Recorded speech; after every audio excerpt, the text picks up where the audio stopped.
एक हरिदास नाम के भक्त हुए वृंदावन में। हरिदास क्या बताएं भाइयों उनके बारे में। वो थे तो मुसलमान थे। मुसलमान कौन? मुसलमान थे वो, लेकिन मुसलमान जब बादशाह का शासन था तो बादशाह ने मना किया था कि तुम मुसलमान होकर के और हमारे हिंदुओं के देवताओं का नाम क्यों लेते हो। मुसलमान होकर के उनकी जिब्या से हरि हरि हरि हरि नाम निकलता था। हरि नाम में उनकी इतनी प्रीति हो गई थी कि रात्रि में 12 बजे भी यदि कोई पास से गुजरता था तो उनकी कुटिया से आवाज आती थी, श्री हरि श्री हरि श्री हरि हरि। आहा, लेकिन ये बात बादशाह पर सहन नहीं हुई। ये मुसलमान होकर के हिंदू काफिरों का नाम लेता है। आहा, अब तो हरिदास बुलाए गए, जवाब दिया, सुनो तुम हिंदुओं के देवताओं का नाम नहीं लोगे आज के बाद। यदि हिंदुओं के देवताओं का नाम लिया तुम्हें तो जान से मरवा दिए जाओगे। हरिदास ने मुस्कुरा के किया, जवाब दिया, जान से मारोगे? कोई बात नहीं, मार दो। या तुम मुझे जान से भी मार दोगे, मैं फिर भी उन हरि का नाम नहीं छोड़ सकता। जवाब दिया, अच्छा इतने बड़े भक्त बनते हो। बादशाह ने आदेश दे दिया, ऐसा करो, इस पापान पापी को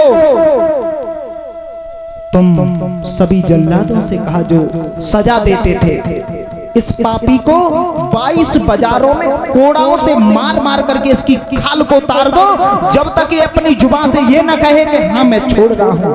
ऐसा दंड दो उसे। आहा, जवाब दिया, कोई बात नहीं। हरिदास ने जवाब दिया, भैया कोई बात नहीं, मुझे मंजूर है, लेकिन मैं उन प्रभु का नाम नहीं छोड़ सकता। आहा, रथ पर सवार किया गया, चारों तरफ से कोड़ों की मार बेशुमार पड़ रही है, लेकिन जैसे ही कोड़ा पड़ता है, हाय हरि हरि, हे प्रभु हरि हरि श्री हरि, ऐसे उच्चारण करते हैं। 1 बाजार में, 2 बाजार में, 10 बाजार में, 20 बाजार हो गए। जल्लाद भी हार गए, सारे शरीर से खून चलने लगा भाइयों।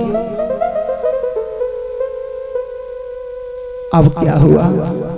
जल्लाद गुस्सा में आकर के कहने लगे, क्यों रे, तुझे इतना मारा फिर भी तेरी बुद्धि नहीं बदली है? श्री हरि बोलता है, हैं? हरिदास ने मुस्कुरा करके जवाब दिया, पागल हो, वो इतने दयालु हैं मेरे हरि, यदि तुमने उनका नाम लिया है श्री हरि तो जाओ, वो तुम्हारा मंगल करेंगे। वो इतने दयालु हैं कि तुम्हारा भी मंगल करेंगे। तुम मारो, लेकिन तुमने उनका नाम लिया है तो वो तुम्हारा मंगल अवश्य करेंगे।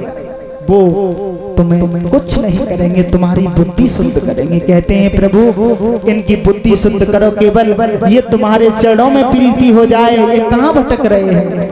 हरिदास पर इतनी मार पड़ते भी भाइयों यहां तक हुआ 22 बाजारों में ऐसी हालत हो गई उनकी,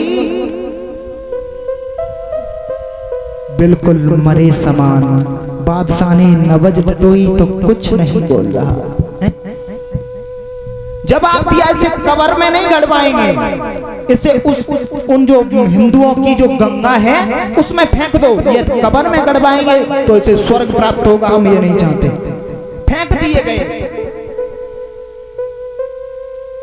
गंगा जी में। जब गंगा मैया का शीतल जल उन हरिदास के अंग पर पड़ा, पुनः चेतना आ गई।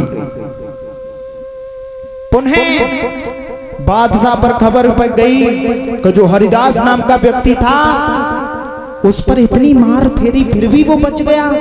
कोई न कोई शक्ति अवश्य है।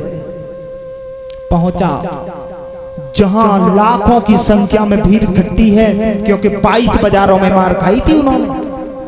सारे नर नारी देखने के लिए आए कि बताओ इतनी बुरी मार सहन करके कैसे कोई बच सकता है, कोड़ों की मार सहन कर कर है?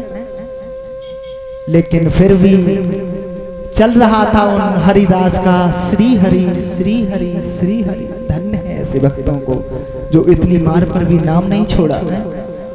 आज गोकर्ण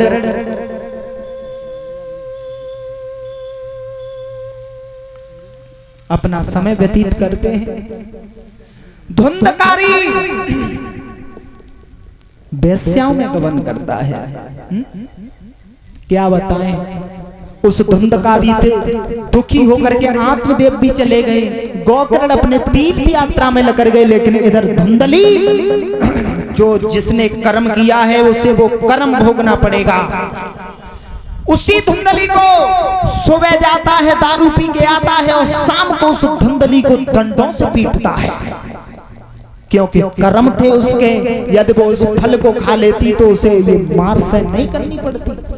लेकिन हुआ क्या, वो धुंधली भी उससे इतना दुखी हो गई, एक रात्रि में उठ करके और पास में कुआं था गांव के पास, उस कुआं में जाकर के गिर के मर गई। उसके पापा पापी के पापों से जब वो मर गई तो क्या बताएं भाइयों, अब तो धुंधकारी का राज हो गया। सारे बर्तन भाड़े जितने भी थे सब वेश्याओं को दे दिए, जितना धन दौलत था घर का सब बारे बाट कर दिया। अब तो जब कुछ रहा नहीं, अब धुंधकारी सोचता है अब क्या करें। इधर वेश्याएं विचार करती हैं अब इसके पास कुछ नहीं रहा, ये खोखला हो गया है, अब इसे छोड़ दो। सब मोह छोड़ने लगे। और ये बात सत्य है, जब प्राणी इस मोह माया से परेशान हो जाता है, विषयों में भटकता रहता है, लेकिन अंत समय जब आता है तब बहुत पछताता है। तब सब छोड़ के जाने लगते हैं, शरीर भी जाएगा है, माया भी छोड़ रही है। क्यों? क्योंकि सुई के बराबर भी तुम्हारे साथ कुछ जाता नहीं है? अब कहता है वो धुंधकारी, हे प्रभु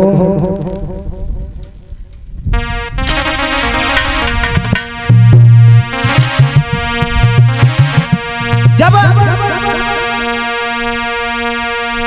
धुंधकारी का यहां तक हुआ, उन वेश्याओं ने मरण कर दिया कोयला मुंह में घुस करके। लेकिन भाइयों जब वो प्रेत योनि में भटकने लगा तो